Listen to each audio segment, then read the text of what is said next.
మనిషి చీకటిని భరించలేడు అనుకుంటాం, పొరపాటు. వెలుగును కూడా భరించలేడు. ఎప్పుడూ వెలుగులోనే ఉంటే మనిషి ఏదో పని చేస్తూ ఉండాలి కాబట్టి, వెలుగులో పడుకుని ఉండలేడు కాబట్టి, ఈ పనుల నుంచి నాకు విశ్రాంతి కావడం కోసం రాత్రి పడాలి అని కోరుకుంటాడు. అందుకే రాత్రి ఏర్పడింది సృష్టిలో, లేకపోతే వెలుగు ఒకటే ఉండేది. ఎప్పుడు సూర్యకాంతిలో వెలుగులోనే మనం ఉంటే ఏదో పని చేస్తూ ఉంటాం. వెలుగులో పడుకోలేం కదా, వెలుగుంటే పని చేస్తాం. ఆ పని చేసి చేసి అలసిపోతాడు మనిషి. ఏ జీవి అయినా అంతే, విశ్రాంతి కోరుకుంటాడు. విశ్రాంతి సమయంలో చీకటే కోరుకుంటాడు. మనం మామూలుగా కూడా రోజు పడుకునేటప్పుడు అసలే దీపాలు లేకుండా ఉంటే కానీ కొంతమంది పడుకోలేరు. చిమ్మ చీకట్లో ఉండాలి కొంతమందికి. చిన్న బెడ్ లైట్ అంటే దాన్ని కూడా భరించలేరు. సరే, మనబోటికాళ్ళ మామూలు వాళ్ళన తక్కువ కాంతి భరించగలం కానీ ఎక్కువ కాంతి భరించలేం, సందేహం లేదు. అంటే ఏమిటి, వెలుగులో ఉండగా కూడా మనిషి అలిసిపోయి చీకటిని కోరుకుంటున్నాడు. అంచేత చీకటి వ్యతిరేక విషయంగా, కోరుకోకూడని విషయంగా, తొలగించాల్సిన విషయంగా కూడా భావించక్కర్లేదు. దాని అవసరం దానికి ఉంది. చీకటి తమోగుణానికి ప్రతీక. తమోగుణం అంటే నిద్ర లేకుండా మనిషి ఎలా ఉంటాడు? అంచేత నిద్రపోవడానికి చీకటి కావాలి. అలాగని చీకట్లో ఉండగలగడా అంటే ఇంకా తెల్లవారదేమి అని పాటలు పాడతాడు. అంచేతంటే అర్థం ఏమిటి, మనిషి జీవితంలో దేన్ని ఎక్కువగా భరించలేడు. ఇది సృష్టిలో సహజ లక్షణం అని మనం అర్థం చేసుకుంటే, జీవితంలో కూడా బంధాలు, అనుబంధాలు, మమకారాలు, రాగద్వేషాల విషయంలో దేన్ని ఎక్కువగా పెట్టుకోకుండా ఉంటే సుఖంగా ఉంటాం. కోపం వస్తుంది, కోపం ప్రదర్శించాలి. కోపం ప్రదర్శించకపోతే కొన్ని అవ్వవు, కానీ ఆ కోపం ఎక్కువ పనికిరాదు. మమకారం అవసరమే. పిల్లల మీద మమకారం లేకుండా ఎలా పెంచుతామండి? కానీ అతి మమకారం పనికిరాదు. అతి మమకారానికి ఎడితే గారాభం అయిపోతుంది. పెద్దల పట్ల గౌరవం అవసరమే, కానీ అతి గౌరవం అది కూడా పనికిరాదు. అతి గౌరవం, అతి వినయం అక్కర్లేదు. వాళ్ళలోనూ ఏమైనా తేడాలు ఉన్నా సున్నితంగా చెప్పవలసిన విధంగా చెప్పాలి. నాకు గౌరవం ఉండి నేనేమి చెప్పనంటే కొంపలు అంటుకుపోతాయి. అంతా మునిగాక మనం ఏం చెబుతాం? మన తల్లో తండ్రో అయినా సరే వాళ్ళ వల్ల ఏదైనా ఇబ్బంది మరీ ఘోరంగా వస్తుంటే ఇంకోళ్ళ చేతనే చెప్పించాలి. నాకు గౌరవం ఉండి నేనేం చెప్పలేనంటే నాశనం అయిపోతుంది మొత్తం వ్యవస్థ. మనకంటే పై స్థాయిలో వాళ్ళకి ఇంకోళ్ళ చేత చెప్పించాలి. అంతేకాని ఆయన నాకంటే పెద్ద బాస్ అండి నేనేం చెబుతానండి అంటే రేపొద్దున సంస్థే దెబ్బతింటుంది మొత్తం. అప్పుడు అందరం దెబ్బతింటాం. అంచేత గౌరవము అతిగా పనికిరాదు, వినయము అతిగా పనికిరాదు, ప్రేమ మమకారం అని మనం అనుకునేవేవి అతిగా పనికిరావు, కోపం అసలే అతిగా పనికిరాదు. కానీ మితిగా అన్నీ పనికొస్తాయి. అంచేత సృష్టిలో దేన్ని కాదనవలసిన అవసరం లేనట్టే చీకటిని కూడా కాదనవలసిన అవసరం లేదు. అందుకే దీపావళి చీకటి సమయంలోనే ఏర్పడింది. దీపాలు కనబడడం కోసమని చీకటి కాదు. ఇది పూర్తిగా అమావాస్యలో కల్లా దీపావళి అమావాస్యలు అన్నది గుడ్డ అమావాస్య అంటారు దీన్ని. ఏమాత్రం వెలుగు లేని అమావాస్య. ఇక మిగిలిన అమావాస్యల్లో కొద్దిగా వెలుతురుండే అవకాశం ఉంది. ఇందులో అసలు గుడ్డ అమావాస్య అంటారు దీన్ని. ఏమీ అవకాశం లేదు. ఇంత గాఢాంధకారంలో దీపావళి పండుగను మన సంస్కృతిలో ఎందుకు ఏర్పాటు చేశారు అంటే, నీ జీవితం కూడా గాఢాంధకారంలో మునిగిపోయింది అనుకున్నప్పుడు నీ కోసం ఒక కాంతి రేఖ వెలగడానికి సిద్ధంగా ఉంది, కంగారు పడకు అని మనకి తెలియజేయడానికి. సరిగ్గా అదే నిత్య జీవితంలో దీపావళిగా మనం గ్రహించాలి. అందుకోసమే అమెరికాలో తెలుగువారు ఈ ఫిలడెల్ఫియాలోని సంఘం వారు, తెలుగు సంఘం వారు ప్రత్యేకం ఈ కార్యక్రమాన్ని ఏర్పాటు చేస్తున్నందుకు నేను వీరి సహకరించిన వారికి, చూస్తున్న వారికి అందరికీ కూడా ప్రత్యేకంగా అభినందనలు అందజేస్తూ ఉన్నారు. నిజానికి మన పండుగలు, మన ఆచారాలు, సంప్రదాయాలు మన దేశంలో ఎలా పాటించబడుతున్నాయో అందుకు సమానంగా అంతకంటే ఒక్కోసారి ఎక్కువగా కూడా అమెరికాలో పాటించబడ్డం నేను చూశాను. నేను ఇప్పటికీ 10-12 సార్లు అమెరికా పర్యటన చేశాను 2001 నుంచి ఇప్పటి వరకు. చాలా సందర్భాల్లో చాలా చోట్ల చూసి మనకంటే బాగా చేస్తున్నారే, మన వాళ్ళే మర్చిపోయినట్టుగా ఉన్నారు అనుకున్నాను నేను. అంతగా గుర్తుపెట్టుకున్న బహుశా మాతృభూమి వియోగం అనేది దానికి ఒక కారణం అవుతుంది. ఒక్కోసారి వియోగాలే ఎక్కువగా బాధ్యత వహించడానికి, తాపత్రయపడడానికి కారణం అవుతాయి. ఆ రకంగా వియోగం కూడా మంచిదే. పెళ్ళైన కొత్తలో మాఘమాసంలో పెళ్ళైతే చైత్రం, వైశాఖం, మాఘం ఇలా బాగా పెళ్లి ముహూర్తాలు ఉండే రోజులు. ఆ తర్వాత వచ్చే ఆషాఢం విరహం అంటారు. అమ్మాయి ఆ పుట్టింటికి వెళ్ళిపోవాలి, అబ్బాయి ఏమో పుట్టింట్లో ఉండాలి, ఇద్దరు కలవద్దంటారు. ఈ విరహం ఎందుకంటే పెళ్ళైన కొత్తలో విరహంతో ఉండడం కష్టం, 10 ఏళ్ళు అయిన తర్వాత వియోగంతో ఉండమని చెప్పక్కల, వాళ్ళు వియోగంలోనే ఉంటారు, వాళ్ళని కలపడం కష్టం, మాట కలపడం కష్టం. కొత్తగా పెళ్ళైన వాళ్ళు వియోగాన్ని భరించలేరు. కానీ ఎందుకు పెడతారు అంటే కాస్త కాగిన పాల మీదే మేకడ తరకలు కట్టినట్టుగా ఆ వియోగంలో, ఆ విరహ వేదనలోనే ప్రేమ గట్టిపడుతుంది. అప్పుడు తర్వాత శ్రావణ మాసంలో శుభ్రంగా అమ్మవారు నోములు నోచుకుని, పట్టుచీరలు కట్టుకుని, నగలు పెట్టుకుని, ఆభరణాలతో ఆవిడ మంచి కొత్త పెళ్ళి కొడుకు సంబరంగా అత్తారింట్లో ఈయన ఉంటే అన్నీ నడుస్తాయి. ఇవన్నీ ఆలోచించే మన వాళ్ళు ఆయా సమయాల్లో ఆయా పండుగలు పెట్టారు. ఆ ఋషి సంస్కృతికి నమస్కారం. ఈవేళ మనం అందుకే అమెరికాలోని తెలుగువారు, ఇంకా ఇది చూస్తున్నవారు, తర్వాత ఈవేళ వచ్చిన ప్రసార మాధ్యమాలు సాధనాల కారణంగా రేపంతా చూడబోయేవారు అందరికీ కలిసి వచ్చే విధంగా నిత్య జీవితంలో దీపావళి అనే అంశం మీద మనం మాట్లాడుకుందాం.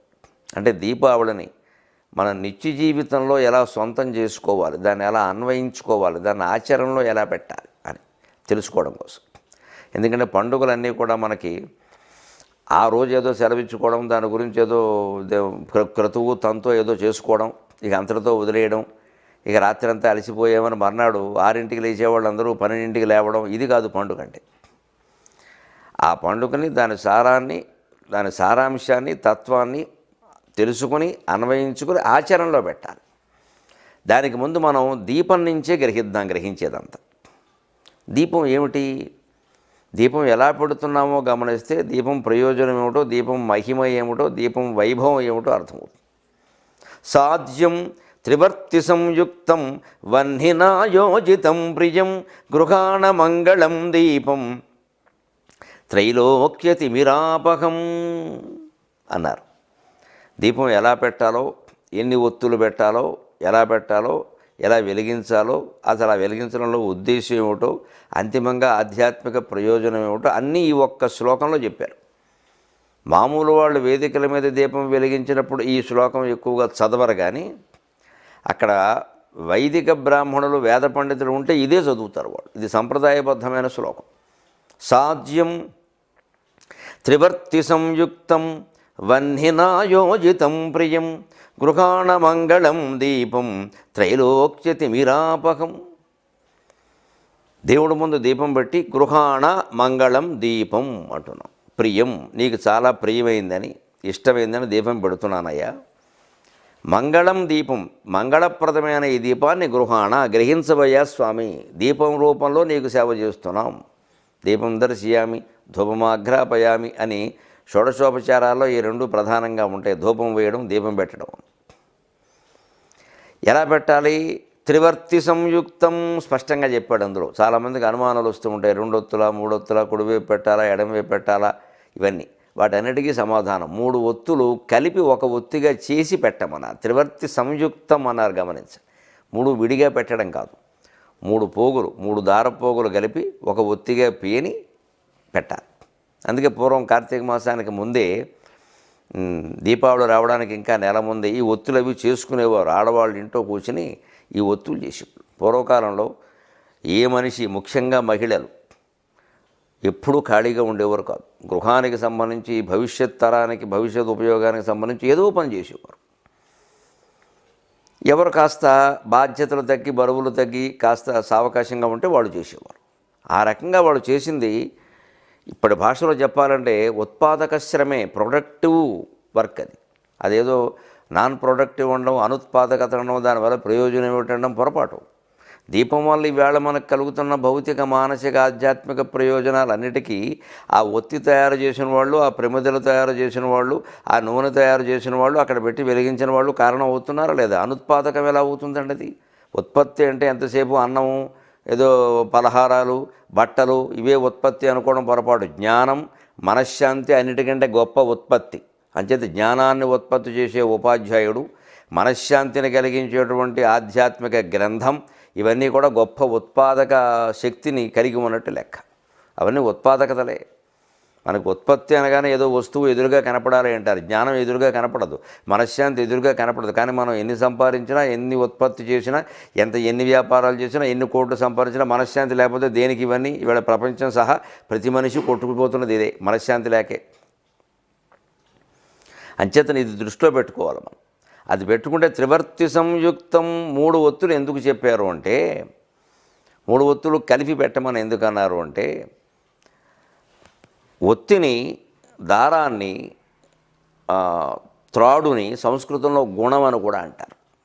గుణం అంటే మనకి సద్గుణం, దుర్గుణం అనే అర్థంలో ఇది ఒకటి ఉంది. ఇది అతనికి కొంచెం కోపగుణం ఎక్కువ, అతనికి శాంత గుణం ఎక్కువ అనే గుణం ఉంది. అది కాకుండా తాడు, దారం, పోగు ఇలాంటి అర్థాలు కూడా ఉన్నాయి. అంటే త్రివర్తి సంయుక్తం అంటే ఒక్కొక్క ఒత్తి ఒక్కొక్క గుణానికి ప్రత్యేక. ఈ సృష్టి మొత్తం త్రిగుణాత్మకం, సత్వ రజస్ తమో గుణాత్మకం. సత్వగుణం అంటే ప్రశాంతంగా ఉండడం, ఇటువంటి ప్రసంగాలు వినడం, పండుగలు ఇవి జరుపుకోవడం, ఇది సత్వగుణం. రజోగుణం అంటే వీటిలోనే మళ్ళీ పోటీలు పడ్డాం. వాళ్ళు జరిపారు, వాళ్ళకంటే మనం బాగా జరపాలి, వాళ్ళు ఎవరో వారిని పిలిచారు, మనం అంతకంటే గొప్ప వారిని పిలవాలి, వారు ఎంత ఖర్చు పెట్టారు, మనం అంతకంటే ఎక్కువ ఖర్చు పెట్టాలి. దీనివల్ల కూడా కొంత మంచి ఉంది, కానీ ఈ పోటీ వల్ల మనస్సు కలుషితం అయిపోతుంది. తమో గుణము అంటే మనం చెయ్యకపోగా చేసేదాన్ని జరగొట్టడం. వాళ్ళకి పేరు వస్తుంది, ఇది జరిగితే మనం జరగనిస్తే అలాగా అటం వేసేద్దాం, అది జరిగేవి జరగకుండా చేద్దాం, వచ్చేవాళ్ళని రాకుండా చేద్దాం, చెప్పేవాళ్ళని చెప్పలేకుండా చేద్దాం, వెలిగే దీపం వెలగనీయకుండా చేద్దాం. ఇది తమో గుణం. కానీ ఇలాంటి వాళ్ళు ఉంటారు. ఏ కార్యక్రమం జరిగినా, ఏ పని జరిగినా ఈ 3 గుణాల వాళ్ళు ఉంటారు, మీరు గమనించుకోండి. దాన్ని ఒక మంచి ప్రయోజనం కోసం ప్రశాంతంగా చేసేవాళ్ళు ఉంటారు, సత్వగుణం. దాంతో పోటీలు పడి ఏదో ఆవేశాలతో చేసేవాళ్ళు ఉంటారు, రజోగుణం. దాన్ని చెడగొట్టేటువంటి ప్రయత్నం చేసేవాళ్ళు ఉంటారు, తమో గుణం. ప్రతి మనిషిలోనూ ఇవి ఉంటాయి కాబట్టి సమాజంలో ఉంటాయి. సమాజంలోకి మనుషులు ఎక్కడా కొత్తగా రారు. ఇవాళ మనకి ప్రపంచ స్థాయిలో ఉన్న నాయకుల్లో కూడా ఎన్ని దురహంకారాలు కనబడుతున్నాయో భారతీయుల కంటే అమెరికా వారికి ఎక్కువ తెలుసు. ఎన్ని ఇబ్బందులు వస్తున్నాయో తెలుసు. వాస్తవాన్ని అంగీకరించలేని స్థితిలో ఉన్నారు. స్పష్టంగా తేలిపోయినా సరే ఇంకా మేము కేసులు పెడతాం, గొడవలు చేస్తాం, ఏదో ఒకటి చేస్తాం. ఇదంతా ఎందుకంటే ఈ మనిషి లోపల ఉండే అహంకారం. ఇగో ఈ అహంకారం అనే అంధకారాన్ని పోగొట్టడమే దీపావళి. మన భారతీయ సంస్కృతిలో దీపం ద్వారా దానికి సమాధానం చెప్పారు. అబ్బాయి, నువ్వు వాస్తవాన్ని అంగీకరించలేకపోతున్నావు, ఏదో తిరగదోడుతున్నావు, వ్యవహారం అంతా మనుషుల్ని విభజిస్తున్నావు అంటే తమో గుణానికి లోనై ఉన్నావు, చీకట్లో ఉన్నావు. బయటికి రా, దీపం పెట్టు. ఆ తమో గుణాన్ని రజోగుణంతో కలుపు. పోటీ పడడం తప్పు కాదు, కానీ ఎదుటివాడి పని చెడగొట్టద్దు. పోటీ పడవచ్చు ఎన్నికల్లో కానీ, రకరకాల క్రీడల్లో కానీ, అన్నిట్లోనూ, చదువులో కానీ పోటీ పడవచ్చు. కానీ ఎదుటివాళ్ళని చెడగొట్టే విధంగా కాదు, ఆరోగ్యకరమైన పోటీ ఉండాలి. తమో గుణాన్ని రజోగుణంతో కలిపాక దానికి సత్వగుణంతో కూడా కలిసి ఏర్పాటు చేస్తే ఈ పోటీ మొత్తం, ఈ అహంకారం మొత్తం స్వాభిమానంగా మారుతుంది, ఆత్మాభిమానంగా మారుతుంది. అప్పుడు ఈ అభిమానం తీసేసి ఆత్మ అంటే ఏమిటో తెలుసుకోవడం మొదలు పెడితే పరమాత్మ దర్శనం కూడా అవుతుంది. ఆత్మ పరమాత్మ రెండు ఒకటే కాబట్టి. అది జరగాలి అంటే 3 గుణాలు ఏకం కావాలి. అందుకనే 3 ఒత్తులు ఏకం చేయమరు. సాధ్యం త్రివర్తి సంయుక్తం. ఆ 3 ఒత్తులు కలిపేలాగా మెలిపెట్టినట్టుగా పేంతారు సహజంగా. అంతే, విడిపోకుండా ఉంటాయి. మామూలుగా కలిపితే విడిపోతాయి, మెలిపెడితే విడిపోకుండా ఉంటాయి భౌతికంగా. ఆ మెలిపెట్టడంలో ఉద్దేశం ఏంటంటే వంకరగా ఉండడం వల్ల నూనె అలా ప్రయాణం చేస్తుంది. మామూలుగా నీరు పళ్ళ మేరకొని నేరుగా వెళ్ళిపోతుంది.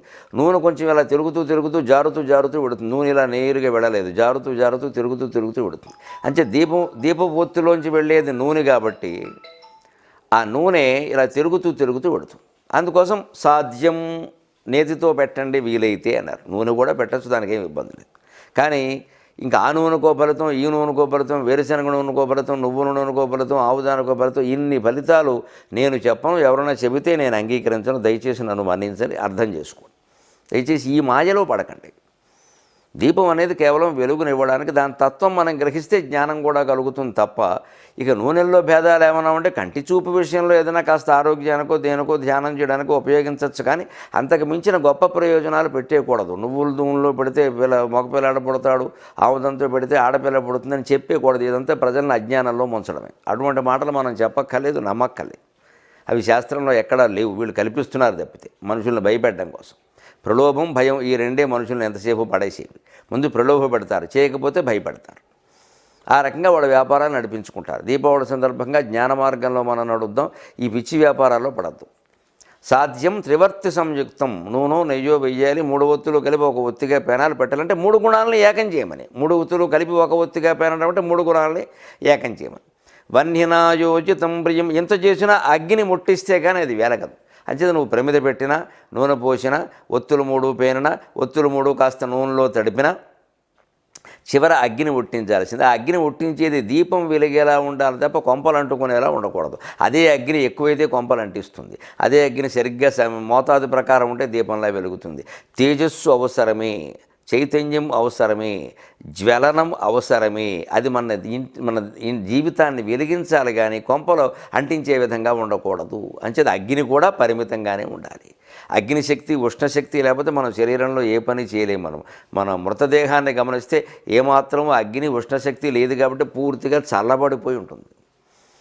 మనం పని చేస్తున్నామంటే ఏదో బతుకున్నామంటే ఊపిరి పీలుస్తున్నామంటే లోపల ఉష్ణశక్తే కారణం. ఆ ఉష్ణశక్తే కదా అగ్ని, అదే కదా దీపం. అంచేత అగ్ని లేకుండా ఏం జరగదు. ఆ అగ్నిని దీపం వెలిగే విధంగా పెట్టండి. గృహాణ మంగళం దీపం, మంగళప్రదమైన దీపాన్ని గ్రహించవయా అని ఇదివరకే చెప్పుకున్నాం. ఇప్పుడు దీనికి ఆధ్యాత్మికమైన అర్థాన్ని చెబుతున్నారు. త్రైలోక్య తిమిరాపకం, 3 లోకాల్లోనూ ఉండే చీకటిని అపహరించేది ఈ దీపమే.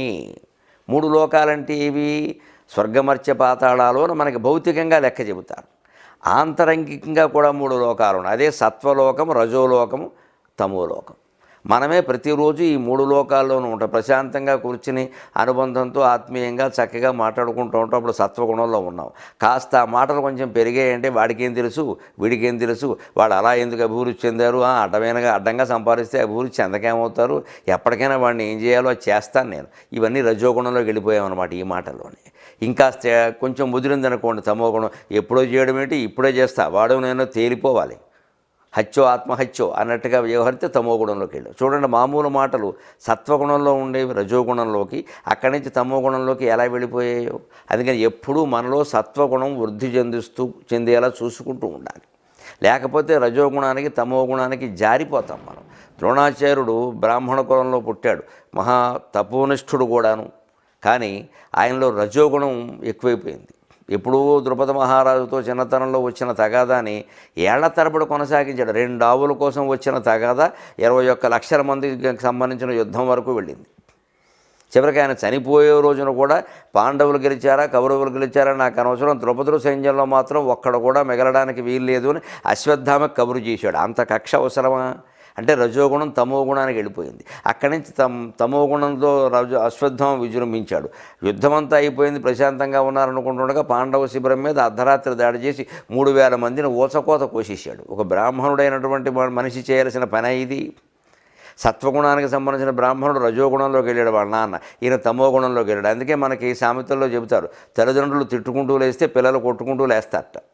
తల్లిదండ్రులు రజోగుణంలో ఉన్నారన్నమాట, అందుకని పొద్దున్న లేవగానే తిట్టుకుంటున్నారు. పిల్లలు చూస్తూ ఉంటారు, అది వాళ్ళు తమోగుణంలో కొట్టుకుంటూ లేస్తారు వాళ్ళు. అంటే ఎప్పుడు మనలో సత్వగుణం వృద్ధి చెందేలా చేసుకుంటే త్రైలోక్య తిమిరాపకం, ఈ 3 గుణాలు 3 లోకాల రూపంలో, 3 లోకాలు 3 గుణాల రూపంలో మనలోనే ఉన్నాయి కాబట్టి మన జీవితాన్ని తిమిరాపకం, చీకటిని పోగొట్టి వెలుగుని ప్రసాదించే విధంగా మనం తీర్చిదిద్దు